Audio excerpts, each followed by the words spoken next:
Vou falar um pouquinho agora sobre angiospermas. O fóssil reconhecido de angiosperma mais antigo é da ordem de 127 milhões de anos. Então vejam, se as plantas têm 450, 500 milhões de anos, o fóssil mais antigo é 127, porém, há um consenso que as angiospermas são mais antigas do que isso. E esses fósseis aqui, então é muito interessante como em pedra pode ser preservado com uma enorme qualidade as estruturas desses materiais. Esses aqui têm 70 milhões de anos. Às vezes a gente fala, poxa, 70 anos é tempo, né? 70 mil anos é tempo, né? 70 mil anos é muito tempo. É muito tempo. Quantos anos tem a civilização humana? Bom, e essa aqui é uma flor. Olha só, a flor mais antiga já registrada, 120 milhões de anos. Vocês podem ver uma discussão sobre isso lá no Harvard. Bem, eu tinha falado para vocês que o xilema em Tracheófitas, né, tinha lignina composto por células mortas e comentei que as pteridófitas tinham coisas parecidas com isso aqui. São células alongadas que se juntam em feixes para fazer transporte de água.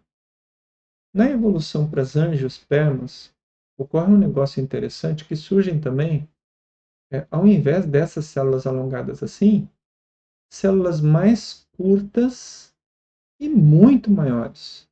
Muito maiores.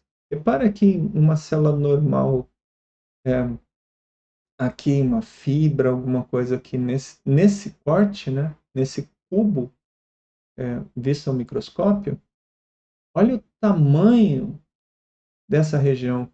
Parece um furo feito com furadeira. Isso aqui, ó, são vasos. Aqui eu tenho a ligação de uma célula com outra célula. Então, isso aqui, na verdade, é um monte de células, assim, uma em cima da outra, formando um tubo. Obviamente, aqui tem muito menos resistência à passagem da água, que permite um fluxo muito maior, tá, do que no traqueídeo. Também ocorrem essas pontuações para fazer comunicação entre os... Porque também isso aqui também ocorre em feixes, do mesmo jeito. Né? Assim como tem uma, uma enorme quantidade de outras conexões aqui. Tá? Mas o que significa o fato de ter esses tubos maiores para transporte de água? Bom, significa maior fluxo. Maior fluxo precisa quanto?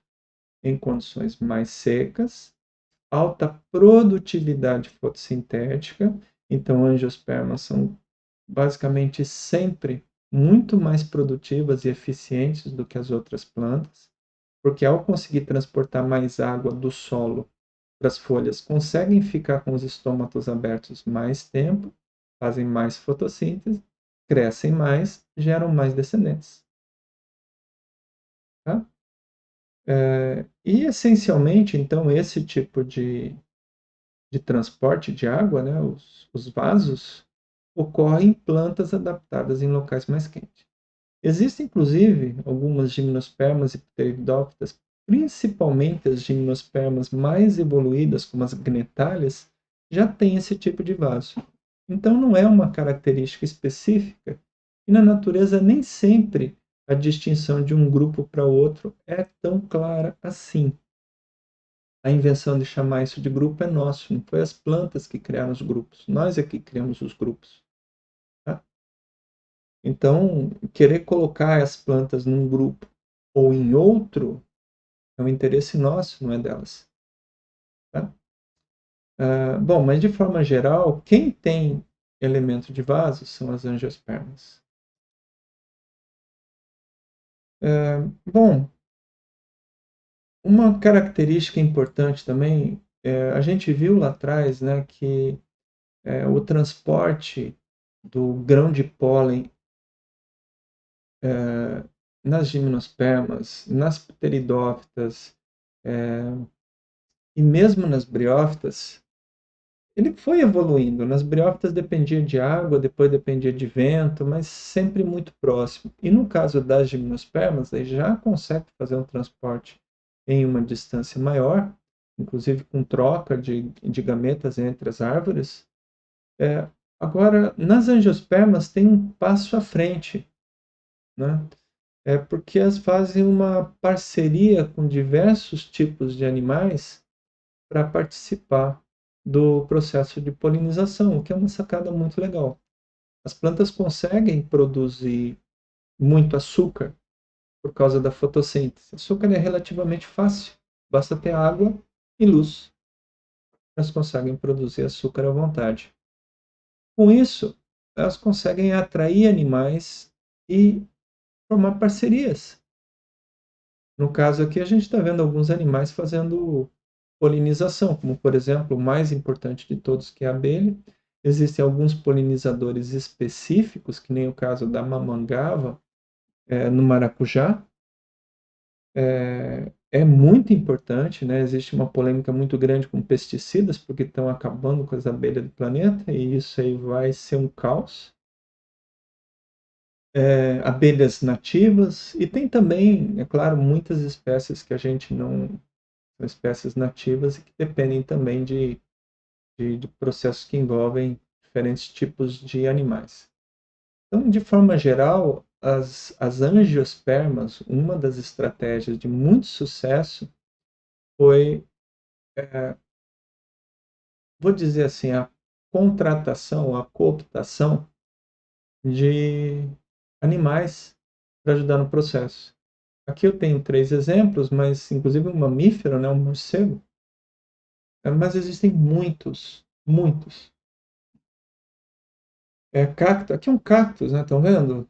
Cactus abre a flor à noite, então é muito dependente de mariposas e morcegos para polinização.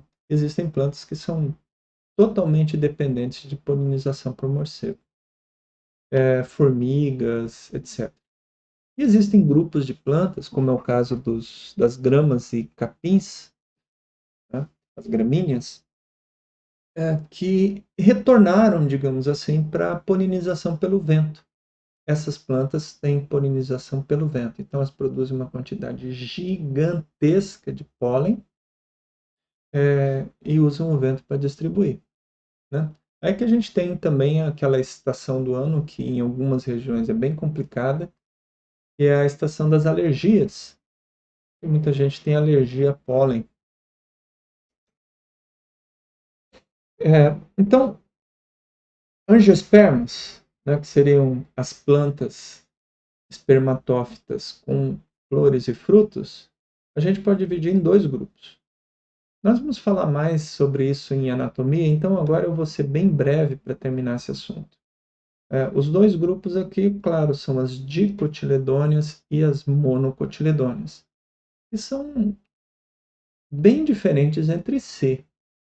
Em termos de aspectos funcionais, eu só vou comentar alguma coisa, mas tem o jeitão das folhas, que é mais ou menos óbvio, apesar que aqui a gente não veja tanta diferença no funcionamento, né? Porque aquele padrão de nervura que vocês já aprenderam lá no semestre passado, mas o que eu acho mais marcante aqui, ó, é a raiz. Ainda que o jeitão da raiz seja muito parecido em basicamente todas as plantas que têm raiz, pteridófitas acima, todas têm protostelo, né? Não tem brotação, aquelas coisas assim. É que no caso da dicotiledônia, essencialmente ela mantém as raízes. Ou seja, desde a semente, desde aquele esporófito jovem, ele já tem uma raizinha lá dentro da semente e começa a crescer com a germinação, e essa raiz tende a permanecer durante toda a vida da planta. E com isso, ela é capaz de atingir profundidades muito grandes.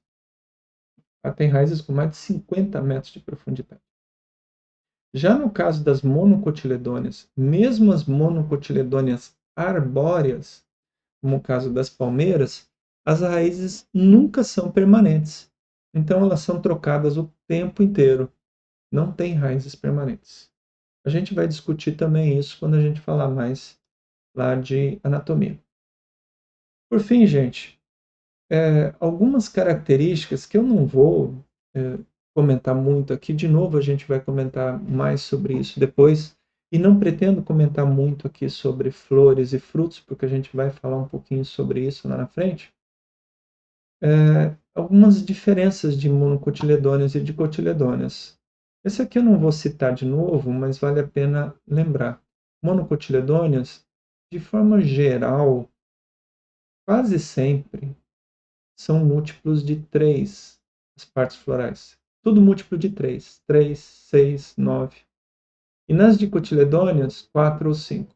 Então, pétalas, sépalas, múltiplo de 3. Tem diferença no grão de pólen. Esse aqui é interessante especificamente para quem estuda pólen, tá? E para quem trabalha, por exemplo, com abelha e mel e quer estudar algum aspecto relacionado a isso. Obviamente, os cotilédones também vamos falar. O tipo de inervação da folha, né, que monocotiledôneos costuma ser paralelinérvia. E isso aqui também a gente vai comentar mais tarde. Em monocotiledôneos, esses feixes são dispersos no caule. Em dicotiledôneas, formam um anel. Eu também vou comentar depois, eu não vou nem explicar isso aqui agora. Tá?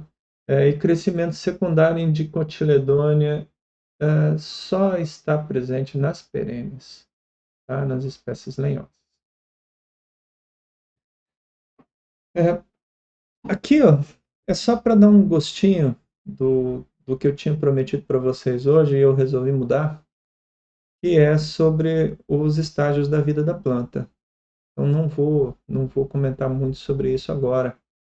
Mas assim, quando a semente germina e ela tem aquelas reservas e tal, se adapta, normalmente existe uma sequência de fases, desde a germinação, aí quando rompe o solo, que é a emergência, desenvolvimento das primeiras folhas, os primeiros ramos, as primeiras flores. Tem um padrão de crescimento que normalmente é claramente identificado para as espécies agrícolas. Então a gente pode, por exemplo, identificar como está o desenvolvimento de um feijão. Tá, isso aqui é um feijão, uma soja, né? A gente pode identificar como a planta está pelo estágio de desenvolvimento, que normalmente é chamado de V1, assim que germina no solo, depois V2, V3, V4. E quando começam a aparecer as flores, aí a gente tem o estágio R1, R2, R3. Por que a gente usa esses estágios? Por que a gente identifica o crescimento desse jeito? Ora, porque cada fase da planta tem exigências específicas, necessidades específicas. E assim, para entender isso aí, gente, o que vocês têm que fazer mesmo é pensar como se fosse uma pessoa.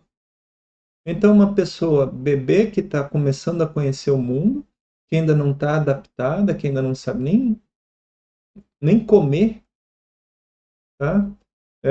E depois aí é uma criança que já está começando a andar, mas que ainda tem dificuldades, ainda também não está bem adaptada. Aí um jovem que acha que pode tudo e cresce pra caramba, e depois daí começa a parar o crescimento porque já está na fase reprodutiva, e daí a reprodução. E depois da reprodução, como boa mãe que a planta ela acaba dedicando os esforços dela para a sustentação das novas sementes. Então, a planta em si pode até sofrer bastante, mas a semente tende a ser preservada. E, assim, cada fase tem necessidades diferentes, o que relaciona com adubação, com iluminação, com competição com plantas daninhas. E tem épocas, inclusive, que não, você tem que fazer exatamente o contrário. Por exemplo, com adubação.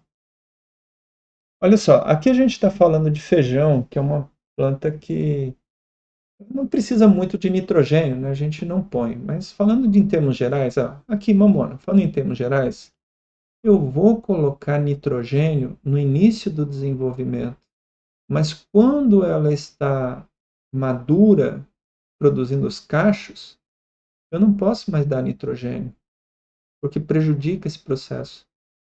Mais ou menos isso, tá? Então, isso aqui também é uma página do Raben, né? 20.1, capítulo 20, né? E é isso, gente. Então, nós vamos ver um pouquinho mais desses assuntos a partir da próxima aula, que a gente vê biologia celular. E muito obrigado pela atenção de vocês.